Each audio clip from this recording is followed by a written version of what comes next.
ଥିଲା तो ସେଥିପାଇଁ ସେ ଫିଜ୍ ବାନ୍ଧି ପାରୁନଥିଲା, ତାକୁ ଏକ୍ଜାମ ଦେବା ପାଇଁ ମଧ୍ୟ ଏଲାଉ କରୁନଥିଲେ। ସେ ବହୁତ ଚିନ୍ତିତ ଥିଲା, ବ୍ୟତିବ୍ୟସ୍ତ ଥିଲା। ମୋ ଝିଅକୁ କହିଲା, ମୋ ଝିଅ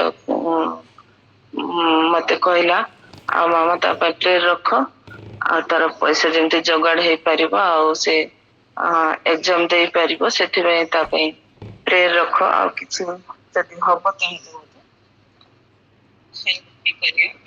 ଝିଅ କହିଲା। ତ ମୁଁ ଗ୍ରୁପରେ ଜଣେଇଥିଲି, ଜଣେଇଥିଲି ଆଉ ତା ପାଇଁ ପ୍ରେୟର ବି କରାହେଇଥିଲା। ଆଉ ସେ ଝିଅର ବହୁତ ପଇସାର ଆବଶ୍ୟକ ଥିଲା, ତ ଗ୍ରୁପରେ ବି ଜଣା ହେଇଥିଲା। କିନ୍ତୁ ପ୍ରଭୁ ତାକୁ ଏପରି ଆଶ୍ଚର୍ଯ୍ୟ କର୍ମ କଲେ। ସେ ବହୁତ ଜଣଙ୍କୁ ପଇସା ମାଗିଛି, କିନ୍ତୁ କୁଆଡୁ ସାହାଯ୍ୟ ପାଇନି।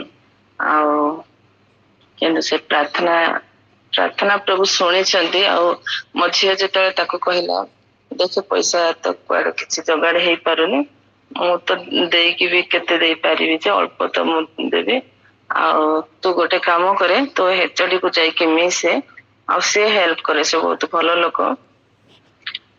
ତୁ ଯାଇକି ମିଶେ ତାଙ୍କୁ, ଆଉ ସେ ହେଲ୍ପ କରିବେ। କାହିଁକି ନା ମୋର ଯେତେବେଳେ ଯୋଉ ଟାଇମରେ ମୋର ହେଲ୍ଥ ପ୍ରୋବ୍ଲେମ ହେଲା, ମୋର ଯୋଉ ଟାଇମରେ ଖରାପ ଥିଲା, ସେ ଟାଇମରେ ମତେ ସିଏ ହିଁ ମତେ ହେଲ୍ପ କରିଛନ୍ତି। ଆଉ ଅବଶ୍ୟ ସେ HOD ଟିକେ ବହୁତ ଷ୍ଟ୍ରିକ୍ଟ, କିନ୍ତୁ ହାର୍ଟରେ ବହୁତ ଭଲ ଲୋକ ସେ ହାର୍ଟଲି। ତ ଝିଅ ଯେତେବେଳେ ଯାଇକି କହିଲା, ଯେତେବେଳେ ତାକୁ କହିଲା, ସିଏ ଯାଇକି ସେ କ୍ରିଷ୍ଟିନା ଯାଇକି ସେ HOD କୁ ମିଶିଲା, ମିଶି ତାର ସବୁ ପ୍ରୋବ୍ଲେମ କହିଲା, ତା ଘରର ପ୍ରୋବ୍ଲେମ କହିଲା।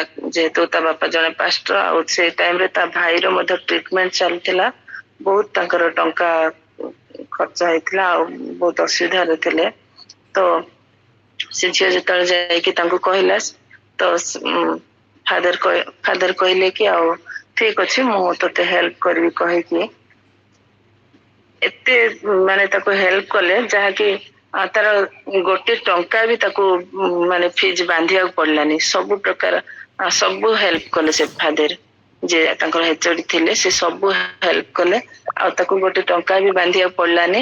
ଆଉ ସେ ବି ଗତକାଲି ତାର ବି କନଭୋକେସନ ହେଲା, ଆଉ ବହୁତ ସେ ଝିଅକୁ ସବୁ କଥା କହିଲା। ଆଉ ଏକରେ ତ ତାର ଟଙ୍କା ବାନ୍ଧିବାକୁ ପଡିଲାନି, ଦୁଇରେ କନଭୋକେସନ ମଧ୍ୟ ତାର ହେଲା, ତାକୁ ଏକ୍ଜାମ ଦେବା ପାଇଁ ଏଲାଉ କଲେ, ଏକ୍ଜାମ ରେ ବି ପାସ୍ ହେଲା। ଆଉ ତାପରେ ସେ ଆଉ ଇଣ୍ଟରଭ୍ୟୁ ମଧ୍ୟ ଦେଲା, ତାଙ୍କ ମାନେ ଖ୍ରାଇଷ୍ଟ କଲେଜର, ଖ୍ରାଇଷ୍ଟ ୟୁନିଭରସିଟିର ଆଉ ଗୋଟେ ଅଛି ସ୍କୁଲ ଅଛି, ଖ୍ରାଇଷ୍ଟ ସ୍କୁଲ ଅଛି, ସେଠି ମାନେ ପୋଷ୍ଟ ବାହାରିଥିଲା ଟିଚର ପାଇଁ। ତ ସେଠି ଏକ୍ଜାମ ଦେବା ପାଇଁ ତାକୁ କହିଲେ, ଆଉ ଏକ୍ଜାମରେ ସେ ଯୋଉ ଖ୍ରାଇଷ୍ଟ ସ୍କୁଲର ଏକ୍ଜାମ ମଧ୍ୟ ଦେଲା, ଏଣ୍ଟ୍ରାନ୍ସ ଏକ୍ଜାମ ଟା ଦେଲା, ଆଉ ସେଠି ମଧ୍ୟ ସେ ଝିଅ ପାଇଗଲା। ଆଉ ପ୍ରଭୁଙ୍କ ଦୟା ଅନୁଗ୍ରହରେ ସେଠି ସେ ଏବେ ଜଷ୍ଟ ପାଇଲା, ସେ ଜବ ବି ସେଠି କରିବ।